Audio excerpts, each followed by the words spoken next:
নমস্কার বন্ধুরা, সবাই কেমন আছো? সবাইকে জানাই দোল পূর্ণিমার অনেক অনেক প্রীতি ও শুভেচ্ছা। এই যে আমার পুজো হয়ে গেল, আর আজকের দিনে ঠাকুরকে একটু আবির না দিলে হয়? আমরা দোল খেলি না খেলি, ঠাকুরকে তো আবির দিতেই হবে। যাক, আমার পুজোটা হয়ে গেল। এবারে আমি চলে গেলাম রান্নার দিকে।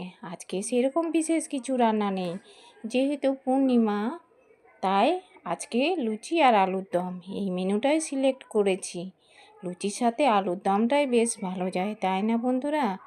যাক, আলুগুলো কেটে নিলাম, এবারে সেদ্ধ করতে দিয়ে দিই। আজকে আমি করছি ময়দার লুচি।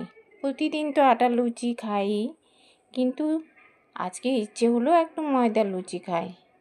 আর তেলটা তো শেষ হয়ে গেছিলো, তাই তেলটা কেটে নিলাম।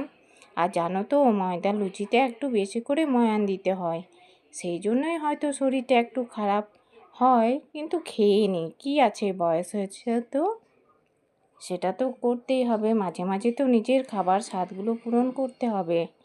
অনেক তো নিয়মে থাকি। যাই হোক, তোমাদের সাথে গল্প করতে করতে আটা মাখা হয়ে গেল। এবারে লেচিগুলো করে নিই। দেখো, আমার লেচিও করা হয়ে গেল। একা তো, তাই সব কিছুই একা হাতে করতে হয়। মেয়ের বিয়ে হয়ে গেছে, ওরা নিজেরা সেটেল হয়ে গেছে, নিজেরা ব্যস্ত, তাই আমি আর তোমাদের দাদা ভাই দুজন মিলে ওই যে সংসার আমাদের দুজনের। দেখো, লুচিগুলো ফুলছে। লুচি ফুললে কিন্তু খুবই ভালো লাগে, আনন্দ লাগে যে এত সুন্দরভাবে লুচিগুলো হচ্ছে। দেখো, প্রত্যেকটা লুচি একদম ফুলে উঠছে। আর এদিকে দেখো, আমার আলুর দমটাও রেডি, আর এদিকে আমার লুচি ভাজাও রেডি। আর আজকে দোলের দিনে ছোটোবেলার কথা খুবই মনে পড়ে। দেখো, লুচি আলুর দম বোঁদে, আর লুচিগুলো এতই মচমচে হয়েছে যে আমি শুধুই একটা খেয়ে নিলাম। যাই হোক, খুবই টেস্টি হয়েছে।